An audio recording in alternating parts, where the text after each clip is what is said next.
Bonjour à tous, j'espère que vous allez bien et que vous avez passé de très belles fêtes.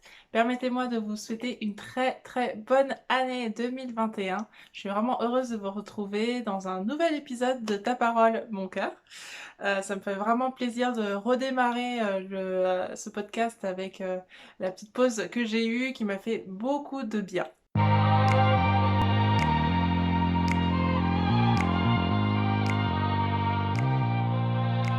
Quelques petites choses ont changé pour cette année. Je vais essayer de faire des épisodes un petit peu plus courts, on va dire. J'ai essayé de vraiment me tenir comme objectif de faire des épisodes de 10 minutes et moins. On va voir si je réussis. Cette année aussi, ce que je veux vraiment, ce qui me tient vraiment à cœur, c'est de vous proposer des choses un petit peu différentes aussi.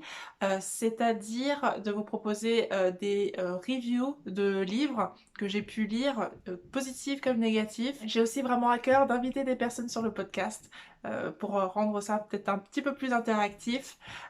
Donc avoir des personnes qui vont proposer leur témoignage par exemple, ou proposer aussi un éclairage sur une thématique, un éclairage théologique ou un éclairage théologique au niveau des écritures.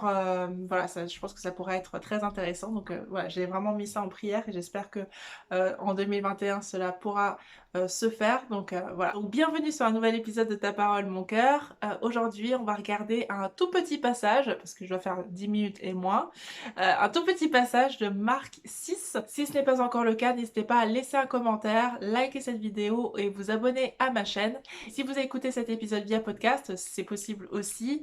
N'hésitez pas à liker, à vous abonner à ce podcast sur votre plateforme de téléchargement préférée, Deezer, Spotify, Apple Podcast, iTunes, Google Podcast, enfin voilà, là où vous regardez, vous écoutez plutôt vos podcasts, donc n'hésitez pas à le faire. Allez, on va aller vite dans Marc chapitre 6. Jésus partit de là et se rendit dans sa patrie. Ses disciples le suivirent. Quand le sabbat fut venu, il se mit à enseigner dans la synagogue. Beaucoup de gens qui l'entendirent étaient étonnés et disaient: D'où lui viennent ces choses? Quelle est cette sagesse qui lui a été donnée? Et comment de tels miracles se font-ils par ses mains? N'est-ce pas le charpentier, le fils de Marie, le frère de Jacques, de Jose, de Jude et de Simon? Et ses sœurs ne sont-elles pas ici parmi nous? Et il était pour eux une occasion de chute. Mais Jésus leur dit: Un prophète n'est méprisé que dans sa patrie, parmi ses parents et dans sa maison. Il ne put faire là aucun miracle, si ce n'est qu'il imposa les mains à quelques malades et les guérit. Et il s'étonnait de leur incrédulité. Voilà, passage relativement court, on est d'accord. Donc, en gros, dans ce passage, Jésus enseigne avec autorité, il fait des miracles, et là, la foule, enfin ceux qui le regardent, ceux qui l'écoutent, ne croient pas en lui, hein, sont incrédules face à lui, parce qu'ils sont vraiment obnubilés par sa condition, qui il est, fils de Marie et de Joseph. Voici les quelques points qui m'ont interpellé dans ce passage. Tout d'abord, au verset 4, il était pour eux une occasion de chute. Pourquoi était-il une occasion de chute pour eux? Deuxième point qui m'a interpellée, au verset 4, un prophète n'est méprisé que dans sa patrie, parmi ses parents et dans sa maison. Autrement dit, à l'inverse, si on prend cette phrase par la positive, on pourrait dire qu'un prophète est reconnu ou peut être reconnu en dehors de sa maison, en dehors de sa patrie. Donc est-ce que Jésus veut dire quelque chose de particulier avec cette phrase? Au verset 5, il y a les miracles. Donc j'aime bien la formulation. Il ne put faire là aucun miracle, si ce n'est qu'il imposa les mains à quelques malades et les guérit. Alors, bon, a priori, d'après Marc, guérir des personnes, c'est des petits miracles. Alors voilà, il n'a pu faire aucun miracle, à part voilà quelques guérisons, mais ça, il nous a tellement habitués à faire des guérisons que voilà, on attend à plus. Mais justement, quel est ce plus? Donc si on prend les points les uns après les autres. Occasion de chute. Pourquoi Jésus est une occasion de chute? J'ai trouvé plusieurs traductions donc, du même verset. Donc dans ma Bible à moi, qui est une seconde 1979, c'est « Et il était pour eux une occasion de chute ». Dans la Bible du Summer, « Et voilà pourquoi ils trouvaient en lui un obstacle à la fois ». Je trouvais cette traduction pas mal, en tout cas c'est clair. Dans la version King James, donc en anglais, c'est « And they were offended at him ». Donc ils étaient scandalisés par lui ou sa sa personne les scandalisait. Donc en fait, dans ce passage, on assiste à un conflit entre l'incrédulité et la foi. Aveuglés par ce qu'ils voient, donc Jésus, fils de Joseph et Marie, ils ne peuvent pas voir ou ils ne voient pas ce qu'il y a vraiment à voir et ils n'entendent pas ce qu'il y a vraiment à entendre, c'est-à-dire Jésus, le Fils de Dieu, qui est venu pour les sauver, pour nous sauver tous. En fait, c'est sa condition humaine qui est un obstacle à la foi, c'est sa condition d'homme, parce qu'ils ne peuvent pas voir au-delà de ça, au-delà de l'homme qui se tient devant eux, et pourtant, il a beau réaliser des miracles et parler avec autorité, il n'arrive pas à dépasser le fait qu'il se tienne devant Jésus, fils de Joseph et de Marie. Mais il est bien plus que ça, on est bien d'accord. Le deuxième point, un prophète n'est méprisé que dans sa patrie, parmi sa famille, dans sa maison. Il y a un passage dans Luc 4 qui m'a beaucoup éclairé, qui m'a beaucoup aidé sur ce point. Donc c'est Luc 4 à partir du verset 24. En fait, c'est le récit de la même situation, sauf que là, dans Luc 4, on a plus de détails sur ce qu'il s'est passé, sur ce que Jésus a dit. Donc si je prends Luc 4 au verset 24, « Mais, ajouta-t-il, je vous le dis en vérité, aucun prophète n'est bien reçu dans sa patrie. Je vous le dis en vérité, il y avait plusieurs veuves en Israël du temps d'Élie, lorsque le ciel fut fermé 3 ans et 6 mois, et qu'il y eut une grande famine sur toute la terre. Et cependant, Élie ne fut envoyé vers aucune d'elles, si ce n'est vers une femme veuve à Sarepta, dans le pays de Sidon, donc qui est à l'extérieur d'Israël. Il y avait aussi plusieurs lépreux en Israël du temps d'Élisée, le prophète, et cependant, aucun d'eux ne fut purifié, si ce n'est Naaman le Syrien, donc en dehors du peuple d'Israël. Donc, si je comprends bien, dans le Marc 6 au verset 4, c'est très important ce que Jésus dit, enfin c'est toujours très important ce que Jésus dit, mais vous voyez ce que je veux dire. Un prophète n'est méprisé que dans sa patrie, parmi ses parents, dans sa maison. Donc n'est-ce pas un clin d'œil entre guillemets à l'ouverture de la foi aux païens, au plus grand nombre. Tout ça pour dire qu'il y a vraiment deux niveaux de lecture dans ce petit passage. Il y a la patrie vraiment de Jésus, donc c'est-à-dire la Galilée, Nazareth, mais il y a aussi la patrie Israël, et qui a été rejeté par les siens. Là, il commence à être rejeté par les siens, par le peuple d'Israël, et vraiment l'apothéose, là où il sera rejeté le plus par les siens, c'est à la croix, bien sûr.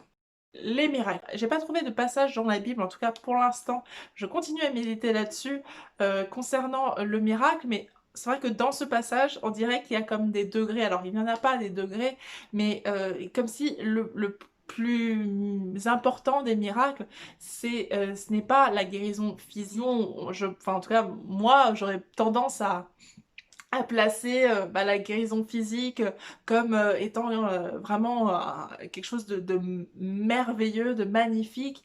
Et il y a, je pense, la tentation aussi de placer en fait la guérison avant le guérisseur. Le plus important, c'est la guérison spirituelle, cette incrédulité qui est transformée en crédulité, qui est transformée en foi en Jésus, et c'est cette transformation de cœur qui est je ne sais pas si c'est le plus grand des miracles, j'ai encore besoin d'étudier là-dessus, mais en tout cas c'est le plus important, et je crois sincèrement que c'est le miracle auquel Jésus est vraiment attaché. C'est quand des pécheurs reviennent à lui, et quand des hommes, des femmes sont réconciliés à lui, et c'est là vraiment un si grand miracle. Pourquoi ce passage est-il important? Alors je pense que voilà, c'est une première pierre à l'édifice qui va amener vraiment jusqu'à la croix, et c'est une réalisation, en tout cas en partie une réalisation d'une prophétie qui va se trouver dans Ésaïe au chapitre 8 au verset 14. Alors ce terme, cette expression pierre d'achoppement, elle est utilisée plusieurs fois dans Ésaïe, mais j'ai retenu celle-là parce qu'elle m'a paru se prêter particulièrement à ce passage dans Marc. Et il sera un sanctuaire, mais aussi une pierre d'achoppement, un rocher de scandale pour les deux maisons d'Israël, un filet et un piège pour les habitants de Jérusalem. Plusieurs trébucheront, ils tomberont et se briseront. Ils seront enlacés et pris, enveloppe cet oracle, scelle cette révélation parmi mes disciples. On voit vraiment ce qui est dit dans Ésaïe, dans ces versets que je viens de lire, comment c'est vraiment c'est réalisé dans Marc au chapitre 6. C'est comme le début d'une petite musique qui va aller vraiment crescendo jusqu'à la croix, cette incrédulité de l'homme par rapport à son créateur, par rapport à Jésus, le Fils de Dieu, et qui va le mener jusqu'à la croix. Or, c'est parce qu'il est 100% homme et 100% Dieu que cette réconciliation entre l'homme, entre l'humanité et Dieu est possible à travers le sacrifice de Jésus. Et c'est justement l'humanité de Jésus, le fait qu'il est homme, il est Dieu aussi, mais il est homme, qui va troubler et qui va euh, causer la chute. Ils diront, tu n'es qu'un homme, alors en fait, il est beaucoup plus, il est bien plus. À notre époque, je dirais qu'il y a aussi cette tentation hein, de faire redescendre Jésus de son statut de fils de Dieu. J'ai été coupable de le faire aussi, hein, je vais l'avouer, en pensant que Jésus, c'est un prophète, c'est un enseignant, c'est un personnage historique qui a été très sage, qui a fait preuve d'une immense sagesse, et tout ça c'est très vrai, parce que on le voit hein, dans ce passage-là, Jésus est un enseignant, Jésus est un prophète, mais pas que, et c'est dans le pas que qui est très important, et qui est la base de la chrétienté, la base du salut, de la réconciliation entre Dieu et l'homme.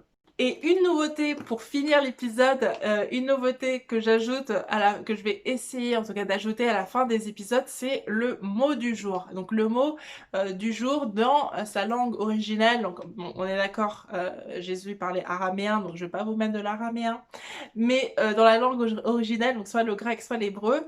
Et donc là, le mot du jour, dont j'ai beaucoup parlé, c'est le mot chute. Et donc en grec, c'est le mot eskandalizoto.